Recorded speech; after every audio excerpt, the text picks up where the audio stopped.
ಕಾಂಗ್ರೆಸ್ ಸರ್ಕಾರ ರಾಜ್ಯದ ಜನರಿಗೆ ಒಂದೊಂದೇ ಬರೆ ಹಾಕ್ತಾ ಇದೆಯಾ ಅನ್ನುವಂತ ಪ್ರಶ್ನೆ ಮೂಡ್ತಾ ಇದೆ. ದುಬಾರಿ ದುನಿಯಾಕ್ಕೆ ರಾಜ್ಯ ಸರ್ಕಾರ ಸಾಕ್ಷಿ ಆಗ್ತಾ ಇದೆಯಾ? ಹಾಲಿನ ದರ ಹೆಚ್ಚು ಮಾಡಿದ್ರು, ಈಗ ಮತ್ತೆ ಶೀಘ್ರದಲ್ಲಿಯೇ ಬಸ್ ಪ್ರಯಾಣ ದರ ಕೂಡ ಹೆಚ್ಚಳ ಆಗಬಹುದಾ? ಬಸ್ಗಳಲ್ಲಿ ಟಿಕೆಟ್ ದರ ಹೆಚ್ಚಳಕ್ಕೆ ಚಿಂತನೆ ನಡೆದಿದೆ ಅಂತ ಬೆಳಗಾವಿಯಲ್ಲಿ ಶಾಸಕ ರಾಜು ಕಾಗೆ ಅವರು ಹೇಳಿಕೆ ಕೊಟ್ಟಿದ್ದಾರೆ. ಇವರು ವಾಯುವ್ಯ ಕರ್ನಾಟಕ ಸಾರಿಗೆ ನಿಗಮದ ಅಧ್ಯಕ್ಷರು ಕೂಡ ಹೌದು. ಇವರು ಹೇಳ್ತಾ ಇರೋದು ಪ್ರಯಾಣ ದರ ಹೆಚ್ಚಳ ಆಗ್ಬೋದು ಅಂತ. ಶಕ್ತಿ ಯೋಜನೆಯಿಂದ ವಾಯುವ್ಯ ಸಾರಿಗೆ ಸಂಸ್ಥೆಗೆ ನಷ್ಟವಾಗ್ತಾ ಇದೆ. ನಾವು ಕೊಟ್ಟಿರುವ ಪಂಚ ಗ್ಯಾರಂಟಿಗಳಲ್ಲಿ ಶಕ್ತಿ ಯೋಜನೆ ಕೂಡ ಒಂದು. ಶಕ್ತಿ ಯೋಜನೆಯಿಂದ ಸಾರಿಗೆ ಇಲಾಖೆಗೆ ನಷ್ಟ ಆಗ್ತಾ ಇದೆ, ಆದರೂ ಸರ್ಕಾರ ಅದನ್ನು ನಡೆಸ್ಕೊಂಡು ಹೋಗ್ತಾ ಇದೆ.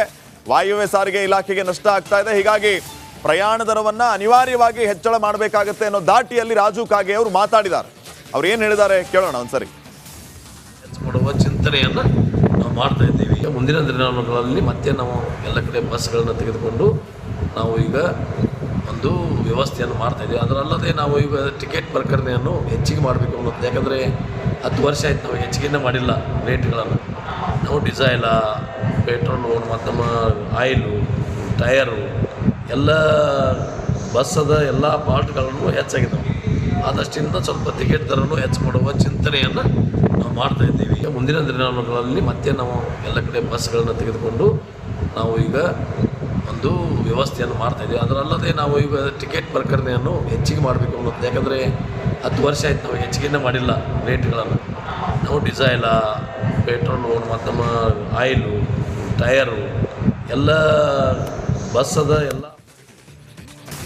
ಕಾಂಗ್ರೆಸ್ ಸರ್ಕಾರ ರಾಜ್ಯದ ಜನರಿಗೆ ಒಂದೊಂದೇ ಬರೆ ಹಾಕ್ತಾ ಇದೆಯಾ ಅನ್ನುವಂತ ಪ್ರಶ್ನೆ ಮೂಡ್ತಾ ಇದೆ. ದುಬಾರಿ ದುನಿಯಾಕ್ಕೆ ರಾಜ್ಯ ಸರ್ಕಾರ ಸಾಕ್ಷಿ ಆಗ್ತಾ ಇದೆಯಾ? ಹಾಲಿನ ದರ ಹೆಚ್ಚು ಮಾಡಿದ್ರು, ಈಗ ಮತ್ತೆ ಶೀಘ್ರದಲ್ಲಿಯೇ ಬಸ್ ಪ್ರಯಾಣ ದರ ಕೂಡ ಹೆಚ್ಚಳ ಆಗಬಹುದಾ? ಬಸ್ಗಳಲ್ಲಿ ಟಿಕೆಟ್ ದರ ಹೆಚ್ಚಳಕ್ಕೆ ಚಿಂತನೆ ನಡೆದಿದೆ ಅಂತ ಬೆಳಗಾವಿಯಲ್ಲಿ ಶಾಸಕ ರಾಜು ಕಾಗೆ ಅವರು ಹೇಳಿಕೆ ಕೊಟ್ಟಿದ್ದಾರೆ. ಇವರು ವಾಯುವ್ಯ ಕರ್ನಾಟಕ ಸಾರಿಗೆ ನಿಗಮದ ಅಧ್ಯಕ್ಷರು ಕೂಡ ಹೌದು. ಇವರು ಹೇಳ್ತಾ ಇರೋದು ಪ್ರಯಾಣ ದರ ಹೆಚ್ಚಳ ಆಗ್ಬೋದು ಅಂತ. ಶಕ್ತಿ ಯೋಜನೆಯಿಂದ ವಾಯುವ್ಯ ಸಾರಿಗೆ ಸಂಸ್ಥೆಗೆ ನಷ್ಟವಾಗ್ತಾ ಇದೆ. ನಾವು ಕೊಟ್ಟಿರುವ ಪಂಚ ಗ್ಯಾರಂಟಿಗಳಲ್ಲಿ ಶಕ್ತಿ ಯೋಜನೆ ಕೂಡ ಒಂದು. ಶಕ್ತಿ ಯೋಜನೆಯಿಂದ ಸಾರಿಗೆ ಇಲಾಖೆಗೆ ನಷ್ಟ ಆಗ್ತಾ ಇದೆ, ಆದರೂ ಸರ್ಕಾರ ಅದನ್ನು ನಡೆಸ್ಕೊಂಡು ಹೋಗ್ತಾ ಇದೆ. ವಾಯುವ್ಯ ಸಾರಿಗೆ ಇಲಾಖೆಗೆ ನಷ್ಟ ಆಗ್ತಾ ಇದೆ, ಹೀಗಾಗಿ ಪ್ರಯಾಣ ದರವನ್ನು ಅನಿವಾರ್ಯವಾಗಿ ಹೆಚ್ಚಳ ಮಾಡಬೇಕಾಗತ್ತೆ ಅನ್ನೋ ದಾಟಿಯಲ್ಲಿ ರಾಜು ಕಾಗೆ ಅವರು ಮಾತಾಡಿದ್ದಾರೆ. ಅವ್ರು ಏನು ಹೇಳಿದ್ದಾರೆ ಕೇಳೋಣ ಒಂದ್ಸರಿ. ಕೊಡುವ ಚಿಂತನೆಯನ್ನು ನಾವು ಮಾಡ್ತಾ ಇದ್ದೀವಿ. ಮುಂದಿನ ದಿನಗಳಲ್ಲಿ ಮತ್ತೆ ನಾವು ಎಲ್ಲ ಕಡೆ ಬಸ್ಗಳನ್ನು ತೆಗೆದುಕೊಂಡು ನಾವು ಈಗ ಒಂದು ವ್ಯವಸ್ಥೆಯನ್ನು ಮಾಡ್ತಾ ಇದ್ದೀವಿ. ಅದರಲ್ಲದೆ ನಾವು ಈಗ ಟಿಕೆಟ್ ಪ್ರಕರಣೆಯನ್ನು ಹೆಚ್ಚಿಗೆ ಮಾಡಬೇಕು ಅನ್ನೋದು. ಯಾಕಂದರೆ 10 ವರ್ಷ ಆಯ್ತು ನಾವು ಹೆಚ್ಚಿಗೆನೇ ಮಾಡಿಲ್ಲ ರೇಟ್ಗಳನ್ನು. ನಾವು ಡೀಸೆಲ, ಪೆಟ್ರೋಲು ಮತ್ತು ನಮ್ಮ ಆಯಿಲು, ಟಯರು ಎಲ್ಲ ಬಸ್ಸದ ಎಲ್ಲ ಪಾರ್ಟ್ಗಳನ್ನು ಹೆಚ್ಚಾಗಿದ್ದಾವೆ. ಆದಷ್ಟಿಂದ ಸ್ವಲ್ಪ ಟಿಕೆಟ್ ದರನೂ ಹೆಚ್ಚು ಮಾಡುವ ಚಿಂತನೆಯನ್ನು ನಾವು ಮಾಡ್ತಾ ಇದ್ದೀವಿ. ಮುಂದಿನ ದಿನಗಳಲ್ಲಿ ಮತ್ತೆ ನಾವು ಎಲ್ಲ ಕಡೆ ಬಸ್ಗಳನ್ನು ತೆಗೆದುಕೊಂಡು ನಾವು ಈಗ ಒಂದು ವ್ಯವಸ್ಥೆಯನ್ನು ಮಾಡ್ತಾ ಇದ್ದೀವಿ. ಅದರಲ್ಲದೆ ನಾವು ಈಗ ಟಿಕೆಟ್ ಪ್ರಕರಣೆಯನ್ನು ಹೆಚ್ಚಿಗೆ ಮಾಡಬೇಕು ಅನ್ನೋದು. ಯಾಕಂದರೆ 10 ವರ್ಷ ಆಯ್ತು ನಾವು ಹೆಚ್ಚಿಗೆನೇ ಮಾಡಿಲ್ಲ ರೇಟ್ಗಳನ್ನು. ನಾವು ಡೀಸೆಲ, ಪೆಟ್ರೋಲು ಮತ್ತು ನಮ್ಮ ಆಯಿಲು, ಟಯರು ಎಲ್ಲ ಬಸ್ಸದ ಎಲ್ಲ. ಅಮೆರಿಕಾದಲ್ಲಿ ಒಂದು ವಿಚಿತ್ರ ಘಟನೆ ನಡೆದಿದೆ. ಬೆಚ್ಚಿ ಬೀಳಿಸುವಂತಹ ಘಟನೆಗೆ US ಇವತ್ತು ಸಾಕ್ಷಿಯಾಗಿದೆ. ಡೊನಾಲ್ಡ್ ಟ್ರಂಪ್ ಭಾಷಣ ಮಾಡ್ತಾ ಇದ್ದ ಸಂದರ್ಭದಲ್ಲಿ ಗುಂಡಿನ ದಾಳಿ ನಡೆದಿರುವಂತಹದ್ದು. ಅಮೆರಿಕದ ಮಾಜಿ ಅಧ್ಯಕ್ಷ ಡೊನಾಲ್ಡ್ ಟ್ರಂಪ್ ಚುನಾವಣಾ ರ್ಯಾಲಿಯನ್ನ ಉದ್ದೇಶಿಸಿ ವೇದಿಕೆಯ ಮೇಲೆ ಭಾಷಣ ಮಾಡ್ತಾ ಇದ್ದ ಸಂದರ್ಭದಲ್ಲಿ ಅವರ ಮೇಲೆ ಗುಂಡಿನ ದಾಳಿ ನಡೆದಿರುವಂತಹ ಒಂದು ಘಟನೆ ನಡೆದಿದೆ. ಕ್ಷಣಾರ್ಧದಲ್ಲಿ ಅಲರ್ಟ್ ಆದಂತಹ ಸಿಬ್ಬಂದಿ ಆತನನ್ನ ಕೊಂದು ಮುಗಿಸಿದೆ. ಯಾರು ಗುಂಡಿನ ದಾಳಿಯನ್ನ ನಡೆಸಿದ್ರೋ ಅಂತವರನ್ನ ಶಾರ್ಪ್ ಶೂಟರ್ಸ್ ಹೊಡೆದುರುಳಿಸಿದ್ದಾರೆ.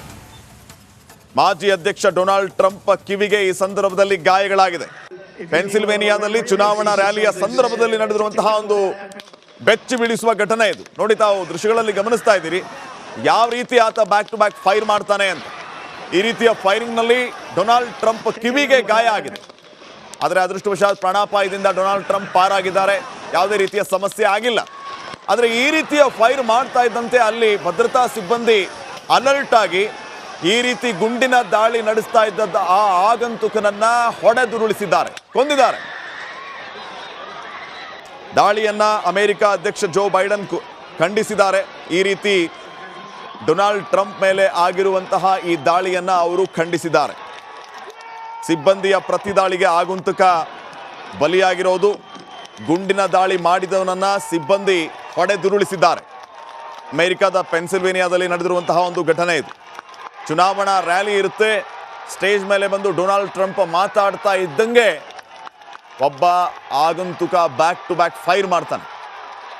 ಈ ರೀತಿ ಆಗ್ತಾ ಇದ್ದಂತೆ ಆ ಸಿಬ್ಬಂದಿ ಫುಲ್ ಡೊನಾಲ್ಡ್ ಟ್ರಂಪ್ ಅವ್ರನ್ನ ಕವರ್ ಮಾಡ್ತಾರೆ. ತದನಂತರ ಎದ್ದು ಮತ್ತೆ ಅಲ್ಲಿ ಸೇರಿದಂತ ಅಭಿಮಾನಿಗಳತ್ತ ಅವ್ರು ಕೈ ಬೀಸ್ತಾರೆ.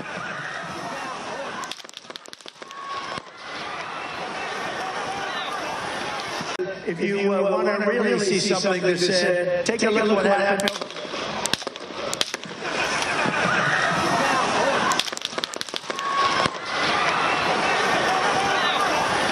Take a look what happened.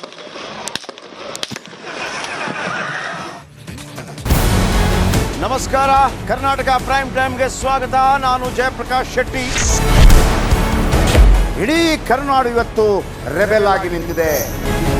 ಈ ಹಗರಣಗಳನ್ನು ಸದನದಲ್ಲಿ ಪ್ರಸ್ತಾಪ ಮಾಡಲು ಕೂಡ ಕಾಂಗ್ರೆಸ್ ಹಿಂದೇಟು ಹಾಕಿದ್ದೇಕೆ? ನಿಮ್ಗೆ ಸಂಬಳ ಅದಕ್ಕೆ, ನಿಮಗೆ ವಾಹನ ಅದಕ್ಕೆ, ನಿಮಗೆ ವೆಪನ್ ಅದಕ್ಕೆ, ನೀವು ಅದನ್ನು ಸೆರೆ ಹಿಡಿಬೇಕಾಗಿತ್ತು. ನೀವು ವಿದ್ಯುತ್ ಬರ ಇದೆ ಅಂತ ಹೇಳ್ತಾ ಇದ್ದೀರಿ, ಎಲ್ಲಿ ಬರ ಇದೆ ನೀವು ಹೇಳಬೇಕು. ಪಾಕಿಸ್ತಾನ್ ಆಕ್ಯುಪೈಡ್ ಕಾಶ್ಮೀರ್ ಅದು ಎಂದೆಂದಿಗೂ ನಮ್ಮದು. 40 ಮೆಷಿನ್ಗಳು ತಂದಿತ್ತು ನೋಟ್ ಎಣಿಸುವುದಕ್ಕೆ, ಅದೇ ಹಾಳಾಗಿದೆ. ಮಥುರಾದ ಗಲಾಟೆ ಇದೆಯಲ್ಲ, ಅದು ಸ್ಥಳೀಯವಾಗಿ ಕೂತು ಪರಿಹರಿಸಬಹುದಾದಂಥ ಕಾನೂನಿದೆ. ಗ್ಯಾರಂಟಿ ಯೋಜನೆಯಿಂದ ನಷ್ಟ ಆಗಿದೆ, ಲಾಭ ಆಗಿದೆ, ದಯವಿಟ್ಟು ಹೇಳಿ. Dawood Ibrahim most wanted criminal ಯಾವಾಗಾದ ಅಂದರೆ ಇಲ್ಲಿ ತನಕ ಭಾರತ ದೇಶದಲ್ಲಿ ಓರ್ವ ದಲಿತ ಪ್ರಧಾನಿಯಾದಂಥ ಇತಿಹಾಸವೇ ಇಲ್ಲ. ರಿಪಬ್ಲಿಕ್ ವರ್ಲ್ಡ್ ಆಪ್ ಇದು ಕೇವಲ ಅಪ್ಲಿಕೇಶನ್ ಅಲ್ಲ, ಸಮಗ್ರ ಸುದ್ದಿಗಳ ಸಂಪರ್ಕ ಮಾರ್ಗಕ್ಕೆ ಕ್ರಾಂತಿಕಾರಿ ಬದಲಾವಣೆ. ರಿಪಬ್ಲಿಕ್ ವರ್ಲ್ಡ್ ಆಪ್ ಕೇವಲ ಸುದ್ದಿ ಅಪ್ಲಿಕೇಶನ್ ಅನ್ನ ಪರಿಚಯ ಮಾಡ್ತಾ ಇಲ್ಲ, ಬದಲಾಗಿ ಡಿಜಿಟಲ್ ಸುದ್ದಿ ಬಳಕೆಯ ಹೊಸ ಯುಗಕ್ಕೆ ನಾಂದಿ ಹಾಡ್ತಾ ಇದೆ. ಇದೊಂದು ಬ್ರೇಕಿಂಗ್ ನ್ಯೂಸ್, ಪ್ರಭಾವಶಾಲಿ ಕಾರ್ಯಕ್ರಮಗಳಿಗೆ ಗಟ್ಟಿಯಾದ ವೇದಿಕೆ. ರಿಪಬ್ಲಿಕ್ ವರ್ಲ್ಡ್ ಅಪ್ಲಿಕೇಶನ್ ಈಗ ಲೈವ್ ಆಗಿದೆ. ಗೂಗಲ್ ಪ್ಲೇ ಸ್ಟೋರ್ ಮತ್ತು ಆಪಲ್ ಆಪ್ ಸ್ಟೋರ್ ಎರಡರಲ್ಲೂ ಲಭ್ಯವಿದೆ. ಈಗಲೇ ಡೌನ್ಲೋಡ್ ಮಾಡಿ. ರಿಪಬ್ಲಿಕ್ ವರ್ಲ್ಡ್ ಆ್ಯಪ್ ಇದು ಕೇವಲ ಅಪ್ಲಿಕೇಶನ್ ಅಲ್ಲ, ಸಮಗ್ರ ಸುದ್ದಿಗಳ ಸಂಪರ್ಕ ಮಾರ್ಗಕ್ಕೆ ಕ್ರಾಂತಿಕಾರಿ ಬದಲಾವಣೆ. ರಿಪಬ್ಲಿಕ್ ವರ್ಲ್ಡ್ ಆ್ಯಪ್ ಕೇವಲ ಸುದ್ದಿ ಅಪ್ಲಿಕೇಶನ್ ಪರಿಚಯಿಸ್ತಾ ಇಲ್ಲ, ಬದಲಾಗಿ ಡಿಜಿಟಲ್ ಸುದ್ದಿ ಬಳಕೆಯ ಹೊಸ ಯುಗಕ್ಕೆ ನಾಂದಿ ಹಾಡ್ತಾ ಇದೆ. ಇದೊಂದು ಬ್ರೇಕಿಂಗ್ ನ್ಯೂಸ್, ಪ್ರಭಾವಶಾಲಿ ಕಾರ್ಯಕ್ರಮಗಳಿಗೆ ಗಟ್ಟಿಯಾದ ವೇದಿಕೆ. ಇಲ್ಲಿ ಕೇವಲ ತಾಜಾ ಸುದ್ದಿ, ಅದರ ನೇರ ಪ್ರಸಾರ ಮತ್ತು ಚರ್ಚೆಗಳಿಗೆ ಮಾತ್ರ ಅವಕಾಶ. ರಿಪಬ್ಲಿಕ್ ವರ್ಲ್ಡ್ ಆ್ಯಪ್ ಡೌನ್ಲೋಡ್ ಮಾಡಿಕೊಳ್ಳಿ. ಗೂಗಲ್ ಪ್ಲೇ ಸ್ಟೋರ್ ಮತ್ತು ಆಪಲ್ ಆಪ್ ಸ್ಟೋರ್ನಲ್ಲಿ ಲಭ್ಯವಿದೆ.